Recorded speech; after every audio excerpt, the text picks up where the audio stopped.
In terms of imposter syndrome, the honest answer is I have imposter syndrome every day. And there isn't a single moment where I'm on my way to a set or a location where I don't have the butterflies or gnawing anxiety. And I think, in a way, part of why I have that fear is of being found out. They're going to know that I'm not a real filmmaker. But that in itself is a motivating factor because then you ask yourself, how do you conquer that? And one of the ways you can combat that is to prep as much as you properly can.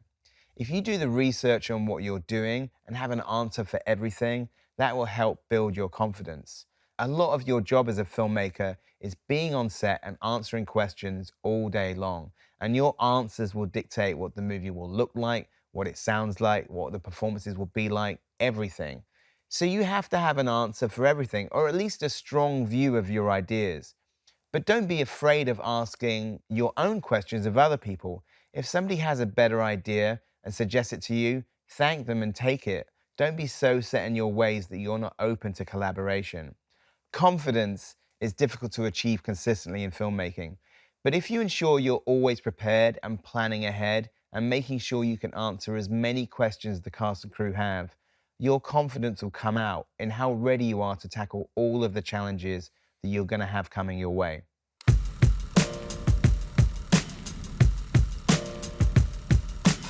The worst thing you can do is set yourself unreasonable goals.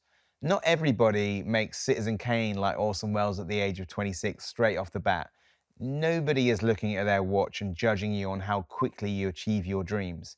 Just make sure you're always driving ahead towards your goals in some way, shape, or form.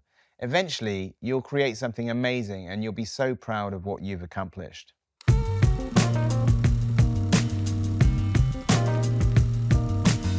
If you aren't able to go to film school or you don't have access to equipment, my highest recommendation is that you watch older films. See how the masters did it before today's filmmakers were even around. See how a film like Lawrence of Arabia inspires Raiders of the Lost Ark, and how both films might inspire you. I can tell you one thing for certain, all of your favorite filmmakers who are working today were inspired by earlier films. And if you can start to see how the language of movies has been passed on from generation to generation, you'll start to understand why these movies work so well and why they have such a lasting legacy. It's okay to be inspired by cinema of the past, and it's okay to interpret that in any way you see fit. You can absorb all of these movies by osmosis and start to formulate your style from that. Or you can watch something and decide you want to do the exact opposite of that.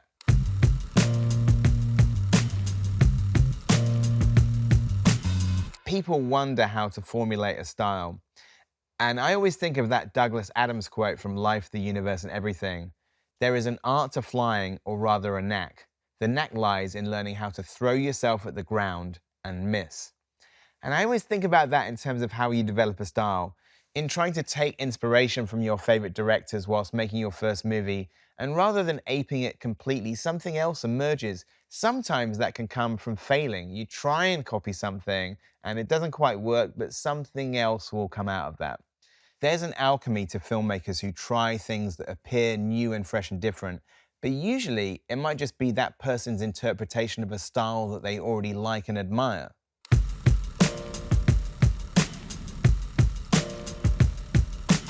If I could go back and tell myself one thing as an aspiring filmmaker, I would say there is no rush to making your first feature. When I was younger, I was in such a rush to try and match somebody like Sam Raimi, who made The Evil Dead at the age of 18, that I went headlong into making a film that honestly is not really one of my best and not one that I'm 100% proud of. There are things that I like about it and things that I don't like about it at all, and I find it very difficult to watch today. In a sense, after A Fistful of Fingers, when I got my break into TV directing, it felt like getting a second chance. And it felt like I was actually going to start again and learn what I was actually doing. So after 8 years of directing TV comedy, I was getting Shaun of the Dead off the ground. And in a way, it felt like I was about to make my debut feature film again. I wasn't playing off my first feature at all. Nobody on Shaun of the Dead had even seen A Fistful of Fingers. To this day, Simon Pegg and Nick Frost still have never seen it. So it might be easy for me to say that I regret making A Fistful of Fingers, but that isn't quite true. is there is a very specific version of events in which making A Fistful of Fingers directly led to my eventual making of Shaun of the Dead. For example, having made A Fistful of Fingers, that led to working with David Walliams and Matt Lucas. They happened to know Simon Pegg, who I met through them, and then I would go on to make Asylum, a show with Simon Pegg and Jessica Hines, and that eventually led to Spaced. So without A Fistful of Fingers, I may never have met Simon Pegg in the same way, and we would never have made Shaun of the Dead. So I can't say that I want to go back and erase the experience of making Fistful of Fingers, because without it, I wouldn't be sitting here talking to you right now. Therefore, I'm glad I made that film, and the further I get away from it, the more affectionate I am about it. And I'm definitely tough on myself with that film more often than not. But the thing I've come to realize is that you end up learning from your own mistakes. So I'd probably stress to a younger version of myself that you should take time working on your craft, but also you shouldn't worry about trying to make a masterpiece right out of the gate. If you're going to hold Citizen Kane as a model of the great debut feature, you'll drive yourself insane. So do something that's within your means and that you're proud of. You're not in a race against anybody else. It's about making your first movie, not someone else's.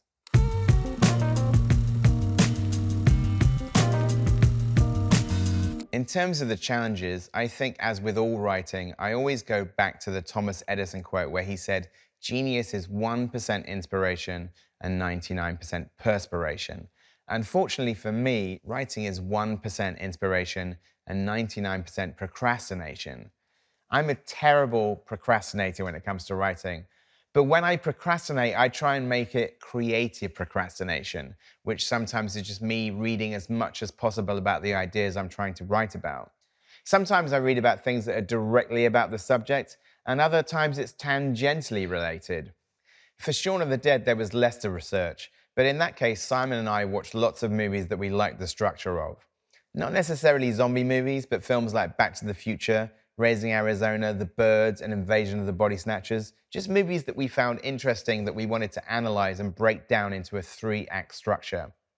I think it's important to note that while the craft of writing takes a tremendous amount of patience and dedication to hone your skill, the only thing holding you back from fulfilling your dreams is you. Even more so than directing, writing is a skill that you can perfect on your own time. Writing doesn't require equipment rental or actors or any budget. It only requires your mind along with some paper or a laptop. But crucially, you need an idea first.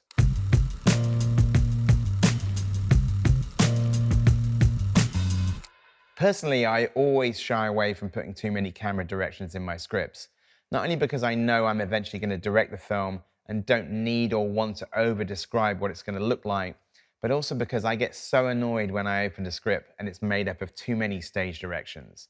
You're not writing a novel, you're writing a screenplay.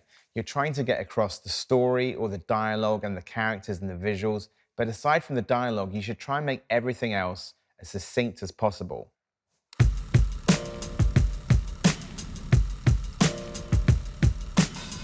When you're starting out and the stakes are far lower, there's no reason why you shouldn't be having fun while also taking risks.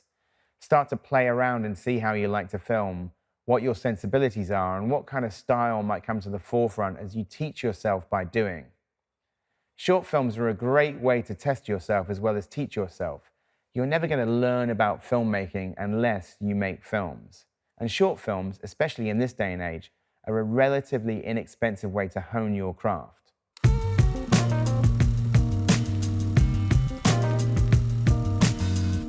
When I was trying to get A Fistful of Fingers off the ground, I went through all the normal channels to try and raise funds for it. I went through the BFI as well as the Arts Council, and I believe I even asked Jonathan Ross for some money, funnily enough. But because I was an unproven director, I didn't really have any luck in London at all. The only thing I did manage to do was meet some contacts in the indie film scene who would later work on the film.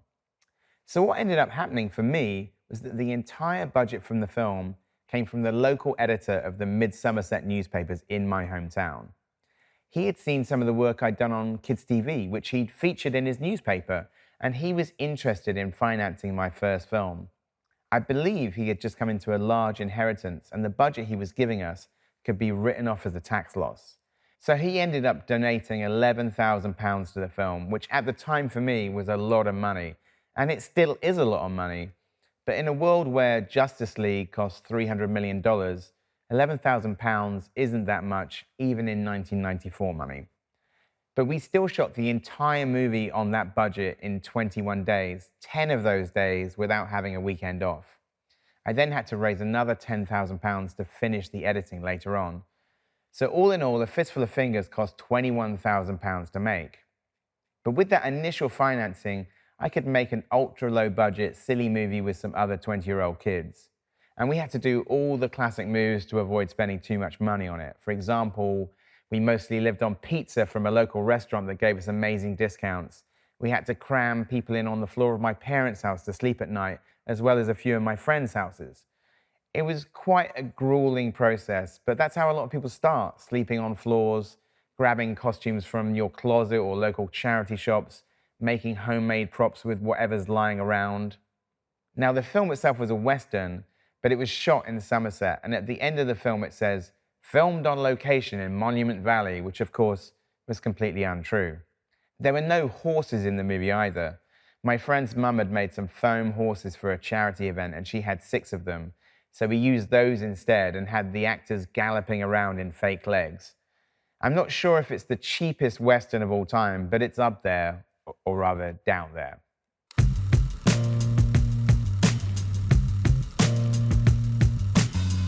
Film festivals are a tricky situation, especially nowadays because there are just so many festivals out there and so many films.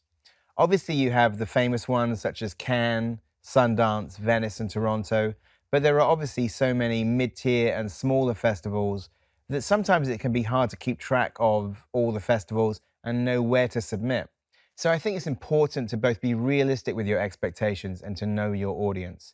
If you're making a horror film or a thriller, find the festivals that have genre elements to them. Not only are they more likely to accept your film, but your work is going to engage with the audience even more. And that's only going to help you grow as a filmmaker because you'll be able to watch a live audience react in real time to your work, and you'll be able to learn what parts of your filmmaking are the more potent for viewers. Also, you need to remember that just because a project of yours doesn't get into a film festival, that doesn't mean it has no merit. The range of quality you'll see over the course of an entire film festival, even the best festivals in the world, will be all over the place. So do your best and be strategic about where to submit your films, but don't worry if the festival route proves more difficult than you expected.